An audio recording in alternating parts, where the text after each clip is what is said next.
오늘 우리가 본문으로 읽었던 말씀은 마가복음 6장 1절로 3절의 말씀입니다.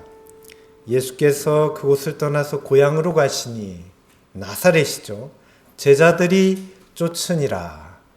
안식일이 되어 회당에서 가르치시니 많은 사람이 듣고 놀라 가로되.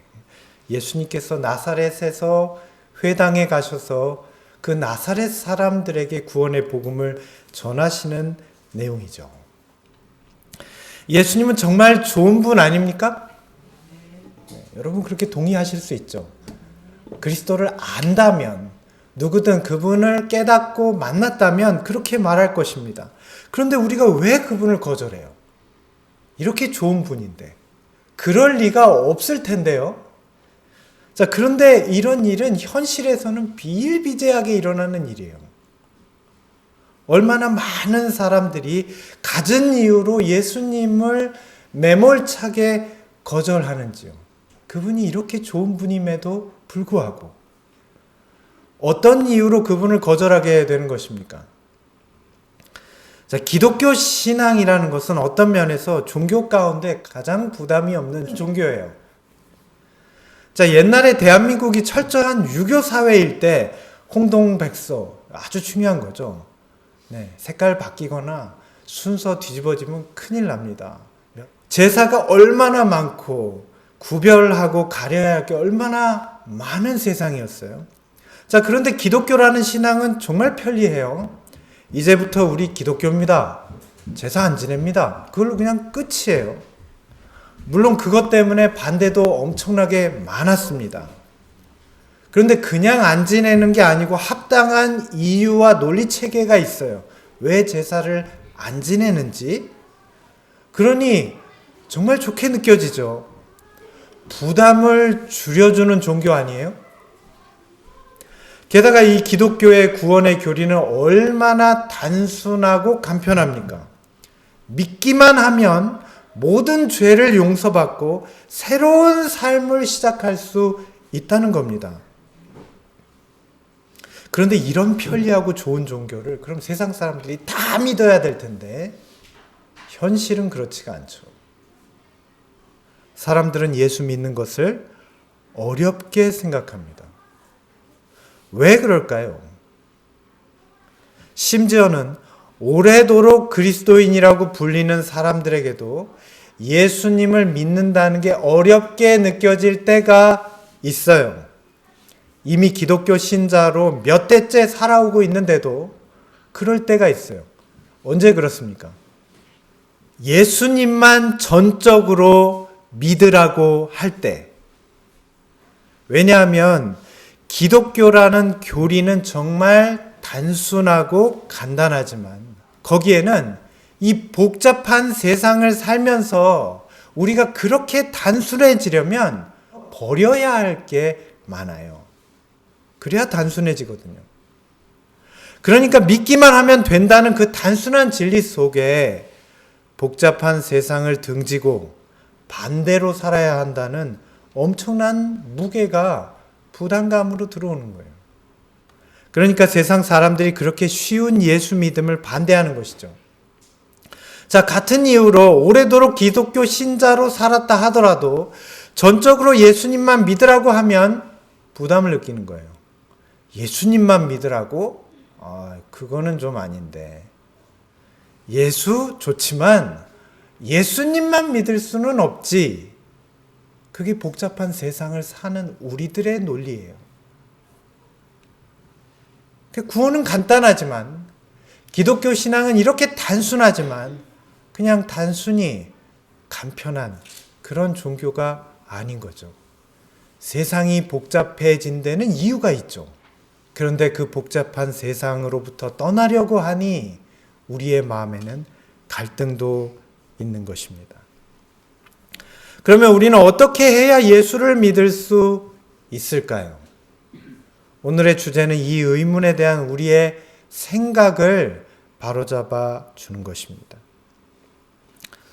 오늘 말씀의 배경이 되는 장소는 바로 예수께서 30세가 되시기까지 사셨던 나사렛입니다. 예수께서는 이때에 고향 나사렛으로 가셨어요. 자, 나사렛은 예수께서 그 가족들과 어린 시절을 보내셨던 곳입니다. 그곳에는 아마도 어린 시절부터 예수님을 보아왔던 동무들과 동네 사람들이 있었을 것입니다. 자, 그래서 잠깐 동안 이런 생각이 제게 들었어요. 아, 그렇다면 나사렛 사람들은 예수님을 더 쉽게 믿었겠다. 왜냐하면 우리가 친한 사람들 말은 쉽게 믿잖아요. 친한 사람 말. 어렸을 때 고향 친구, 친척, 가족, 가까운 사람들 말은 좀 쉽게 믿는 경향이 있잖아요. 보통은 그렇잖아요. 자, 그러면 나사렛 사람들은 예수님을 믿는 데 있어서 그들이 가지고 있던 예수님과의 이런 인간관계가 큰 도움이 되었겠네요. 불행히도 전혀 그렇지 않아요. 자, 실상 이런 사회적 관계는요, 오늘날에도 여전히 중요시되고 있어요. 자, 우리의 삶에서 혈연, 학연, 지연, 자, 이런 것들이 아직도 얼마나 중요하게 여겨지는지 모릅니다. 이제 정부의 새로운 인물을 요직에 앉힐 때마다 이런 것들 때문에 너무 시끄럽죠. 누구의 누구다, 어떤 혜택을 받았다, 안 받았다, 그 자녀가, 그 배우자가, 그 동문이, 고향 친구가 얼마나 시끄러워요. 우리는 그런 것들을 보면서 막 혀를 차면서 정말 왜 저러는지 모르겠다 하지만 그러는 우리는 안 그래요? 우리도 여전히 이런 세상에서 그런 영향력을 받고 있어요. 우리 재림교회 안에도 혈연, 학연, 지연이 얼마나 중요하게 생각됩니까? 사람들 만날 때마다 우리는 자꾸만 이런 것들을 소환해내요. 어디 출신이다, 누구 자녀다, 어디 교회 출신이다. 사실은 우리들도 세상이 이런 것처럼 비슷한 삶을 살고 있는 거예요. 자, 그런데 오늘 우리가 이 나사렛 사람들의 모습을 통해 깨닫게 되는 것은 우리가 중요시하는 이런 사회적 관계나 조건들이 우리가 단순하게 예수님을 믿는 데 있어서는 오히려 방해가 될 뿐이라는 거예요. 그리스도를 떠나 있는 인간적인 관계, 사회적 관계는 오히려 그분을 순수하게 받아들이는 데는 방해가 돼요. 오늘 본문에서 읽었듯이 예수께서는 그분께서 자라나신 나사렛에 돌아오셨습니다. 안식일에 회당에 출석하셨습니다. 오늘로 치면 교회에 가신 거죠. 자, 이제 나사렛 사람들은 하나님의 아들 예수께서 말씀하시는 은혜로운 말씀을 들을 기회를 얻은 거예요. 예수께서는 그들에게 선지자 이사야가 메시아에 대하여 예언한 말씀을 낭독하셨습니다. 주의 성령이 내게 임하셨으니 이는 가난한 자들에게 복음을 전하게 하시려고 내게 기름을 부으시고 나를 보내사 포로된 자에게 자유를, 눈먼 자에게 다시 보게 함을 전파하며 눌린 자를 자유케 하고 주의 은혜의 해를 전파하게 하려 하심이라. 그분은 자신이 읽은 말씀을 설명하면서 메시아를 압박받는 자의 구원자요, 사로잡힌 자의 해방자로 말씀하셨어요. 선지자 이사야에 의해 증거된 이 말씀은 통상 메시아에 관한 증거로 제시된 말씀이었습니다. 예수께서는 자신을 압박받는 그들의 구원자, 죄악에 사로잡힌 그들을 해방시킬 구세주, 메시아로 나타내셨어요. 그들에게 자신을 드러내시면서 그들의 고통을 치료해 주시고 그들의 영적인 무지를 일깨워 주실 진리의 빛이 되시겠다고 말씀하신 것입니다. 자, 그러면 그들은 어떻게 반응해야 될까요? 우리 가운데 이런 분이 계셨어? 그런 분이 우리 동네에서 자라나셨어? 그래야 되는 거 아니에요? 예수님께서 그들에게 말씀하시기를 이 성경의 말씀이 오늘 여러분들에게 이 자리에서 이루어졌습니다. 내가 여러분들 앞에 서 있기 때문에. 그들이 개천에서 용났다고 생각하는 나사렛의 동네에서 자란 이 청년이 같은 동네 사람인 자기들의 자존심을 세워주고 자신들의 이익을 위해서 어떤 세속적인 좀 큰 힘을 실어주지 않을까. 왜냐하면 예수님하고 인간관계가 있으니까 어렸을 때부터 또 그 가족들과 관계가 있다는 것이죠. 그런데 예수님은 사람의 자존심을 세워주시거나 세속적인 이득을 얻게 하기 위해서 오신 분이 아니시죠. 예수님은 이런 인간적인 자존심, 그 뿌리 깊은 이기심을 오히려 제거하려고 오신 분이에요.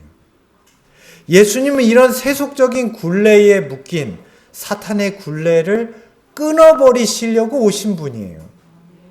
그분은 사람들을 그들의 죄 가운데서 구원하기 위해 오신 분이죠. 그래서 이사야 61장의 말씀을 읽어주시면서 이 말씀이 오늘 너희에게 이 자리에서 이루어졌다라고 선언하신 거예요. 그러니까 예수님의 이 선언은 나사렛 사람들에게 그들의 처지를 일깨워 줬어요. 그들이 구원을 받으려면 먼저 자신들의 진정한 처지를 알아야 할 것 아니에요? 그들은 다시 예수님의 얼굴을 쳐다보았습니다. 성령께서 그들을 감동시키셨죠. 놀라운 하나님의 말씀의 은혜가 그들에게 임했잖아요. 그들은 자신들이 사탄의 기망 가운데 슬픈 죄악의 운명에 처해 있단 노예로, 죄의 노예로 살고 있다는 것을 깨닫게 되었습니다. 그런데 그들은 그들의 자존심에 심한 상처를 입었죠. 그들은 아브라함의 자손이고 누구의 종이 되지 않았다고 배웠고 그들은 대대로 구원받은, 심지어 그들을 정복한 로마 제국의 사람들조차도 이방인이기 때문에 멸망하겠지만 하나님이 우리는 구원하신다, 이렇게 믿었던 사람들이었는데 그들의 자존심에 큰 상처를 입었죠. 그리고 그들이 만약에 예수님의 말씀대로 이런 죄악의 노예 가운데 있다면 그들의 미래는 암담한 것이 되죠. 미래에 대한 두려움도 생겼어요. 자, 인간은 이렇게 자존심을 공격받으면 쉽게 자아를 포기하지 않아요. 사탄은 이것을 이용해서 더욱 우리의 구원을 빼앗아 가기 위해서 우리를 그의 속박에 올가매죠. 사탄은 그 백성의 눈이 진리를 향해 열리지 못하도록 죄의 사슬에 묶인 그들의 심령이 자유롭게 되지 못하도록 혼신을 다해서 예수님을 불신하게 만드는 것입니다. 이 나사렛 사람들에게는 어떻게 예수님을 불신하게 해요? 그들의 처지를 일깨워주고 그들의 상태를 깨닫게 해주신 예수님이 그들의 구원자라는 그 사실이 오히려 이 사람들에게는 우리가 죄인이야? 우리가 구원을 받아야 돼? 그것도 어릴 때부터 우리가 봐온 저 가난한 목수의 아들로 인해서 우리가 구원을 받는다고? 나사렛 사람들은 구원이 안 필요합니까, 여러분? 그 사람들은 예수의 구원이 안 필요해요? 그들은 지금 절망적인 삶 가운데 살아오고 있는 게 아니에요? 그들은 질병에 걸렸잖아요.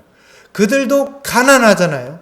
로마의 압제를 받고 있고 해결할 수 없는 죄책감으로 인해서 끊임없이 괴로움 가운데 살아가고 있잖아요.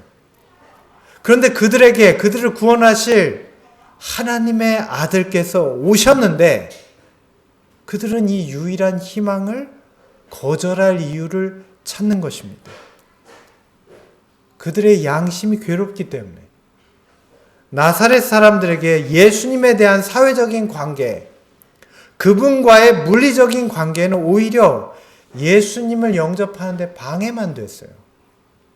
고향 사람이다, 같은 교회 출신이다, 동문이다, 친구다, 친척, 이런 종류의 관계는 진실한 믿음의 관계에서 접근하지 않는다면 사실은 예수를 믿고 마음을 받아들이는데 오히려 방해가 돼요. 그래서 우리가 가족이나 친지에게 복음을 전하기가 어려운 거예요. 우리가 가끔 그리스도를 전해주려고 하면 네가? 당신이나 잘하세요.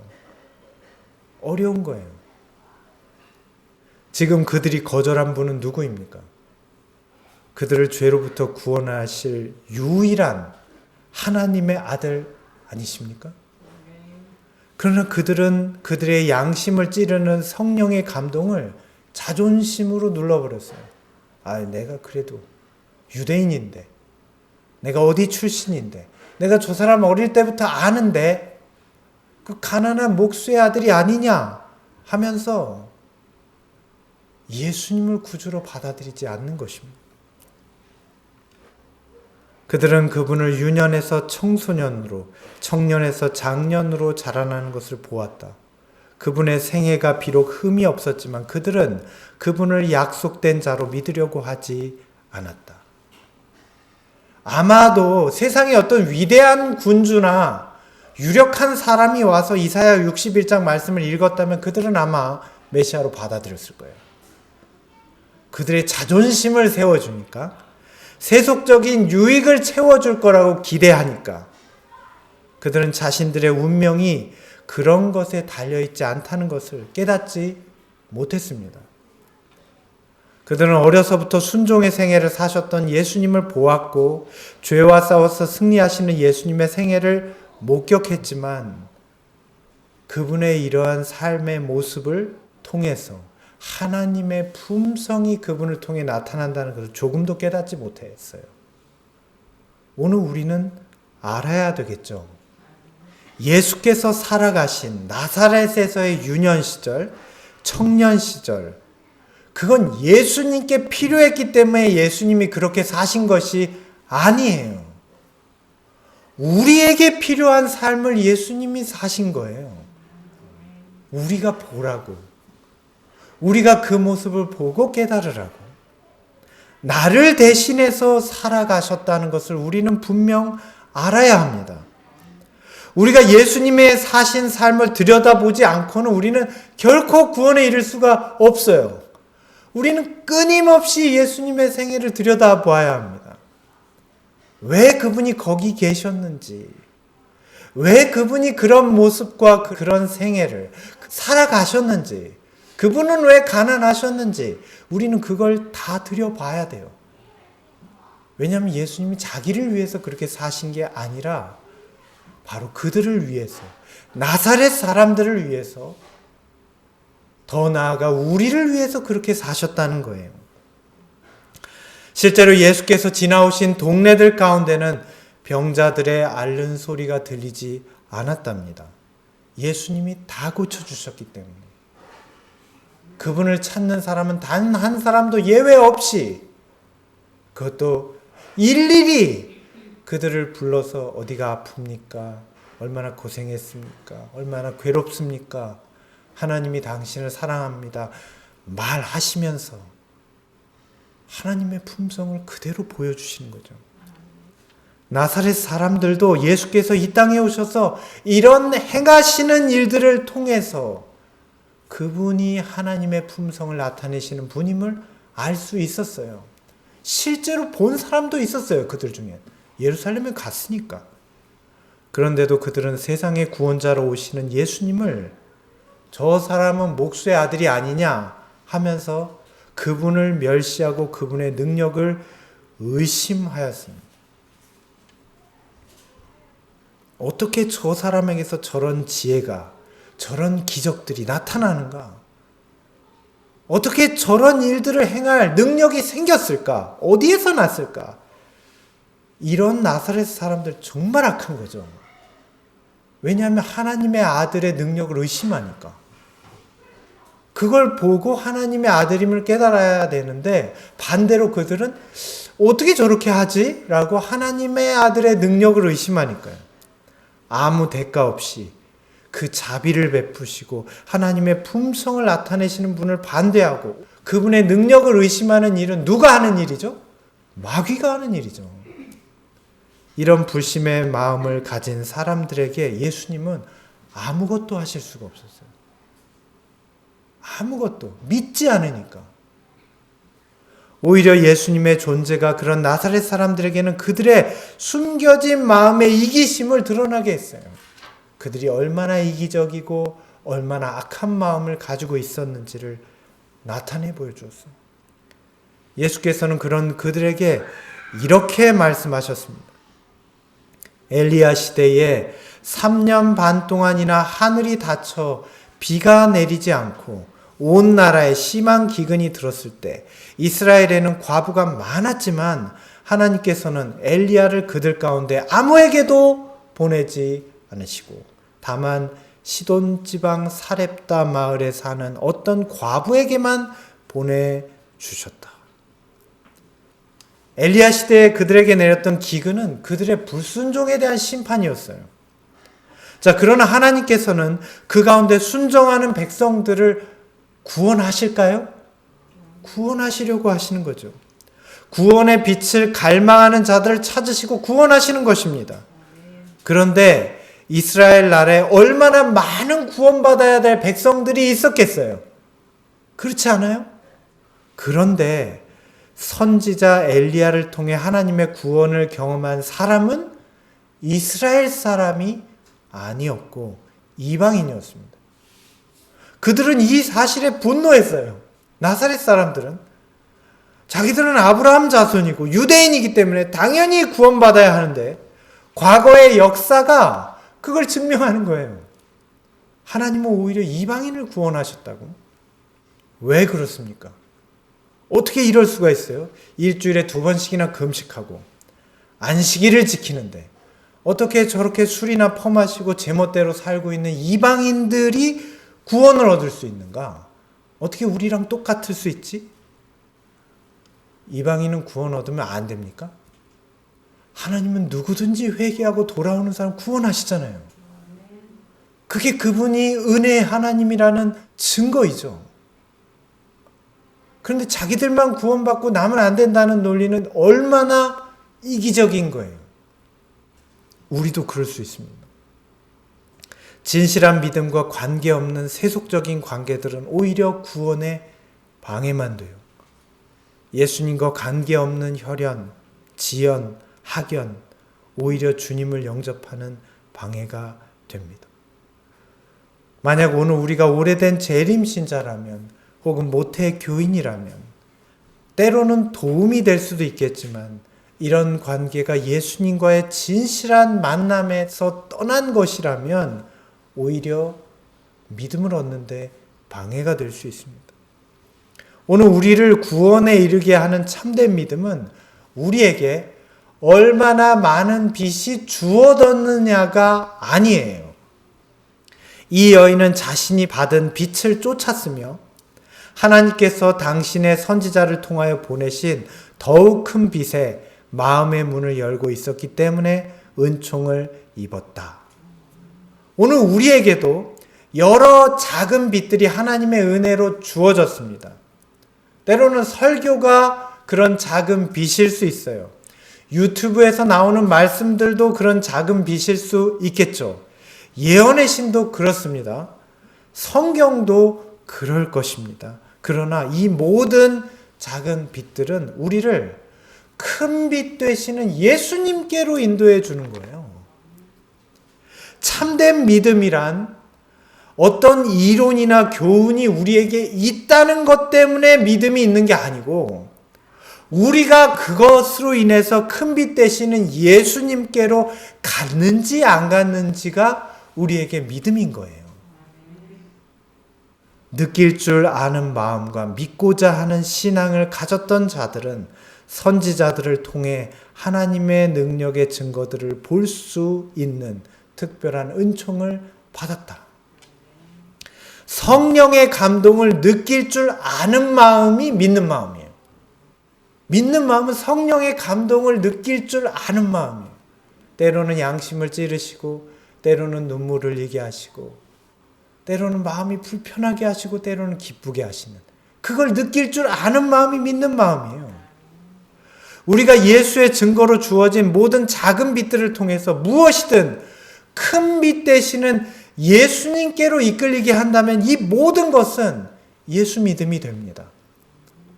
그걸 통해서 예수님께로 간다면 우리는 예수 믿음을 얻은 거예요. 그 사람이 지식이 낮아도, 그 사람이 글씨를 잘 몰라도 우리는 이 예수 믿음으로 하나님의 능력을 입고 그분의 은총을 경험하는 것입니다. 저와 여러분 모두 이 사르밧 과부와 같은 마음을 갖게 되기를 소원합니다. 그분의 증거를 기쁨으로 받아들이는 것. 작은 빛이지만 그걸 통해서 큰 빛으로 가겠다는 결심. 그게 오늘 우리에게 있어야 할 것입니다. 이어지는 말씀에는 이렇게 말씀하고 계세요. 또 예언자 엘리사 시대에 이스라엘에 많은 나병 환자가 살고 있었지만 그들 중에 단 한 사람도 고쳐주지 않았고 시리아 사람이 나만만 깨끗하게 고쳐주셨다. 여러분, 나만이라는 사람은 선지자 엘리사 시대의 사람이었습니다. 어찌 보면 이 사람은 하나님의 구원으로부터 정말 멀리 떨어져 있는 사람처럼 보였을 거예요. 왜냐하면 그는 이스라엘 나라를 공격하고 괴롭히던 아람 왕국의 군대를 다스리는 장군이었어요. 이런 사람이 구원 얻을 가능성이 정말 희박하죠. 오히려 이런 사람 멸망받았다고 당연하지. 그런 거 아니에요? 누가 이런 이방인, 그것도 하나님이 택하신 민족을 공격하던 사람이 하나님을 믿게 될 거라고 상상이나 할 수 있겠어요? 말이 안 되는 거죠. 그러나 그의 마음속에는 옳은 진리를 따라서 순종하겠다는 마음이 있었어요. 그게 무엇이든 옳은 진리면 내가 따라가겠다, 그런 마음이 있었다고요. 하나님을 몰랐을 뿐이지. 나아만은 자신이 옳다고 깨달은 것에 충실하였으며 자신이 도움을 크게 필요로 한다는 것을 느꼈다. 그는 하나님의 은혜의 선물을 받을 만한 상태에 놓여 있었다. 그는 자신의 문둥병에서 깨끗함을 얻었을 뿐만 아니라 참된 하나님을 알게 되는 축복도 받았다. 자, 우리는 옳은 진리가 내게 나타내어졌을 때 그 진리를 따라 순종하려는 마음이 되어야 합니다. 이게 맞는지 아닌지 내가 한번 좀 봐야겠다. 그게 아니라 옳은 진리면 내가 따라가겠다. 그런 마음이 있어야 된다는 거예요. 예수님은 우리가 따라야 할 가장 궁극적인 진리이시죠? 그래서 그분이 말씀하셨다는 내가 길이고 내가 진리고 내가 생명이야. 나를 통해 오너라. 우리는 예수님과 그분의 생애로 보여주신 순종의 길을 따라가야겠죠. 그게 믿음이죠. 복잡한 게 아니죠. 그분을 따라가고 그분의 순종의 생애를 살펴봐야겠죠. 우리는 스스로의 힘으로는 어렵겠지만 예수님만 바라본다면 순종할 수 있습니다. 다른 걸 보면 안 돼요. 그냥 그분의 뒤를 따라가겠다라고 생각하는 사람은 가는 거예요. 그게 순종이죠. 예수님만 바라보면 갈 수 있는 거예요. 그러나 우리가 죄에 집착하고 진리의 말씀으로 보여주시는 성령의 음성을 거역한다면 우리는 갈 수 없는 것입니다. 죄에 집착하고 여호와의 사자들을 통하여 주신 성령의 경고를 거절하는 사람은 하나님의 축복이 그들에게 이를 수 있었던 통로를 차단시키고 말았다. 하나님 앞에 우리의 입장은, 우리의 믿음이란 우리가 얼마나 많은 진리의 빛을 받았느냐로 측량되지 않고 이스라엘 백성처럼 오직 우리가 받은 진리에 대하여, 그 받은 빛에 대하여 얼마나 충실하였는가, 그 받은 빛을 얼마나 활용하는가, 우리의 믿음에 달려있는 거예요. 얼마나 많은 진리의 빛을 주셨느냐가 아니라 그 중에 얼마만큼을 내가 믿느냐에 달려있다고요. 이것이 오늘 우리의 믿음을 결정하는 거예요. 내가 안식일 깨닫고 내가 건강진리 깨닫고 그게 아니고 그걸 얼마나 기뻐하는지 예수님이라는 한 분을 보고 얼마나 그분의 순종의 길을 따라가느냐가 우리의 믿음이에요.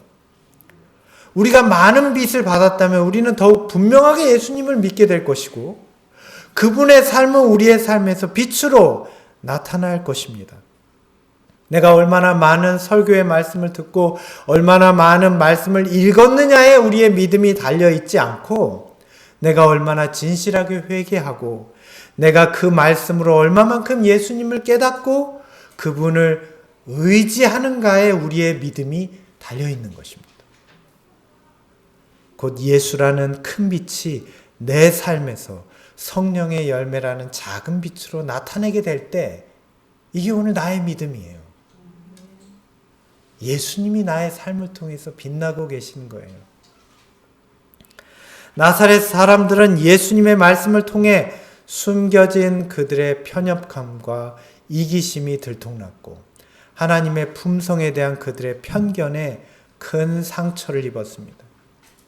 이제 그들은 인간적인 관계라는 가면이 벗겨졌고 그들 중에 어떤 자가 예수님을 향해서 돌을 들었어요.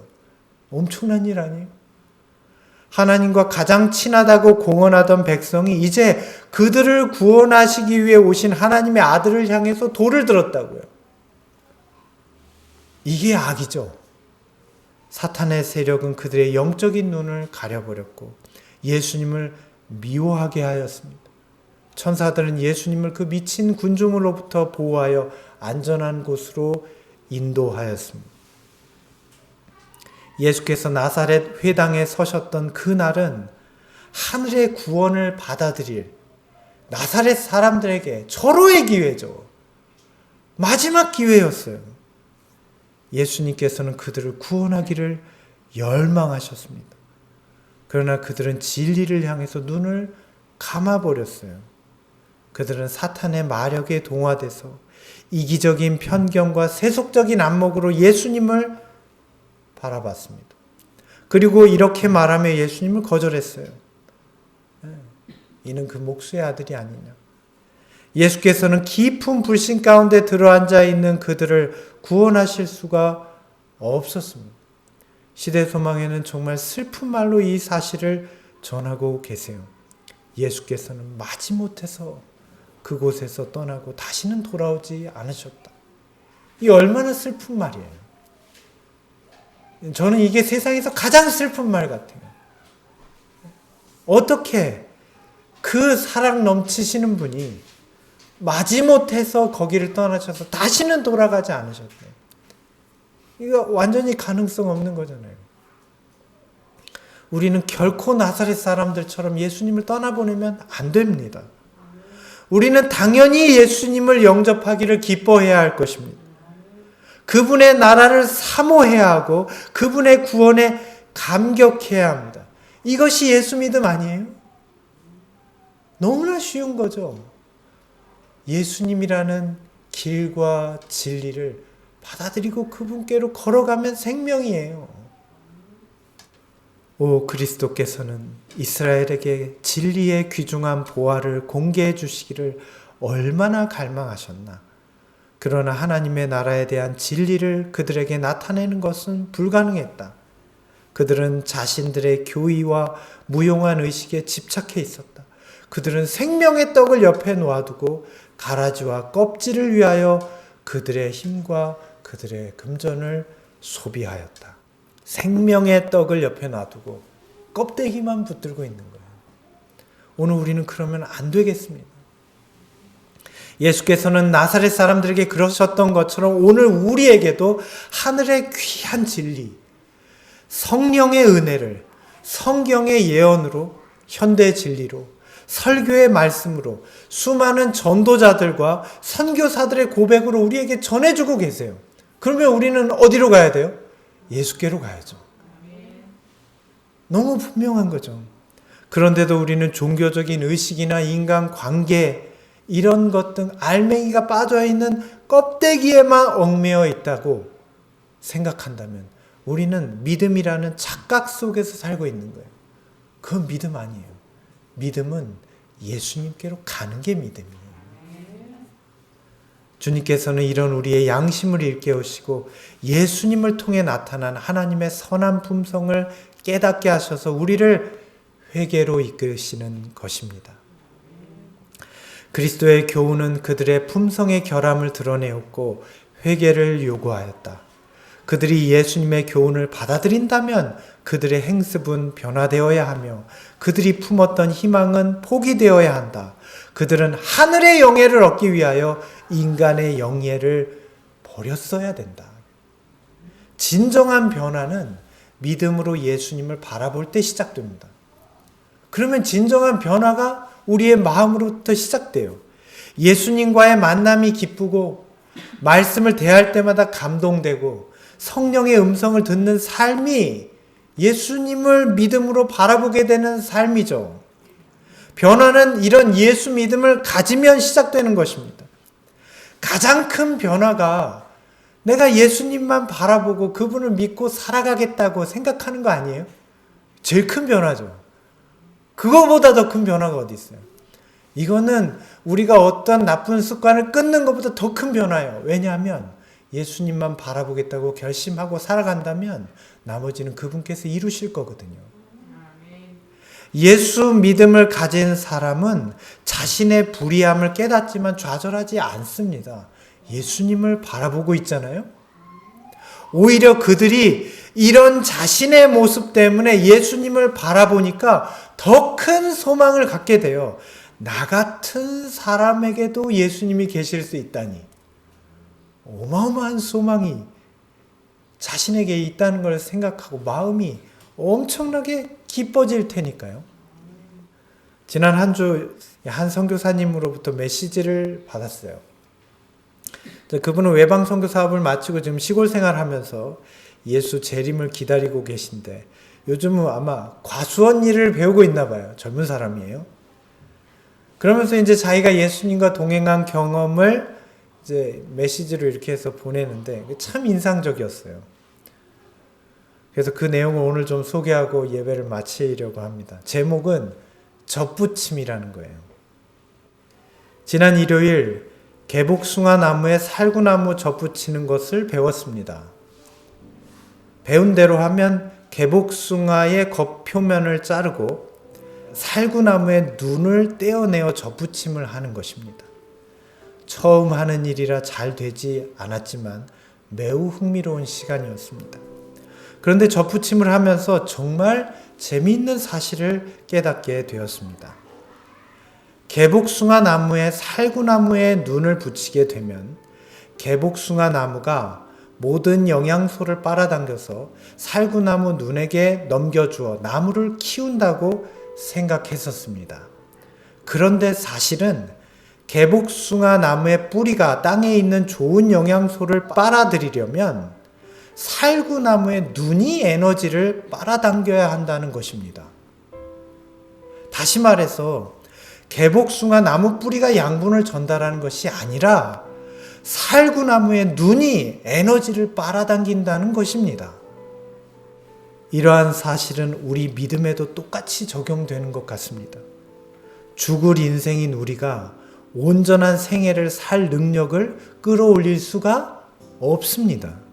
오직 예수께서 내 안에서 우리에게 필요한 모든 하나님의 은혜를 끌어오시는 겁니다. 이것이 예수 믿음이겠죠?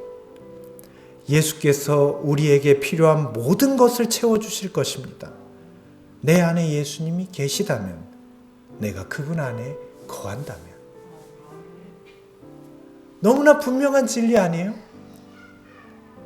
우리가 부인할 수 없죠.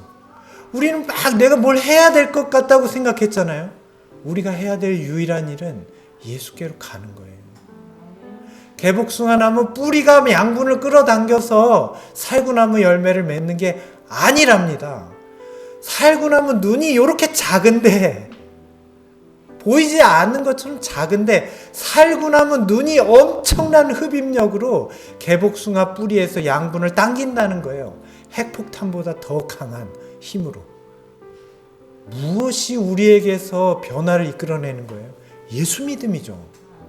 우리에게 접붙여진 예수님이 당기는 거예요. 내가 당기면 안 되죠. 예수님이 당기면 엄청난 일이 일어나요. 개복숭아 나무에서 살구나무가 열매 맺는다고요. 어떻게 그런 일이 일어날 수 있겠어요? 개복숭아 나무에서는 개복숭아가 맺히는 거죠. 콩 심은 데 콩 나고 팥 심은 데 팥 난다는데, 예수 믿음은 개복숭아에서 살구 열매가 주렁주렁 맺히는 거예요. 오늘 예수님이 내 안에 계시다면, 내가 그분 안에 거한다면, 그래서 그분 말씀하시는 겁니다. 너희는 나를 떠나지 말아라. 나도 너희를 떠나지 않겠다. 포도나무에 붙어있지 않는 가지가 스스로 열매를 맺을 수 없는 것처럼 너희도 나에게 붙어있지 않으면 열매를 맺지 못할 것이다. 너무나 은혜로운 말씀이죠. 너희는 나를 떠나지 말아라. 나도 너희를 떠나지 않겠다. 나사렛 사람들은 그분을 떠났어요. 예수님이 떠나신 것이 아니고 그들이 떠났기 때문에 예수님은 부득불 내키지 않으셨지만 떠나실 수밖에 없었대요. 오늘 주님의 바람은 무엇입니까? 나를 떠나지 말아라. 나는 너희들을 결코 떠나지 않겠다. 그러면 내가 살구나무 눈이 돼서 너희들이 열매 맺을 수 있도록 모든 거룩한 것을 잡아당겨 주겠다. 누가요? 너희에게 접붙인 나 그리스도가. 오늘 저와 여러분은 모두 예수님과 함께 있어 그분의 힘으로 열매 맺는 귀한 백성이 되시기를 간절히 바랍니다. 열매 맺는 백성이 귀한 백성입니다. 왜냐하면 그들은 예수로 접붙임을 받은 사람들이기 때문입니다. 오늘 저와 여러분이 예수님 안에서 이런 놀라운 평강과 은혜를 경험하시는 모두가 되시길 바라며 오늘 말씀을 마치겠습니다.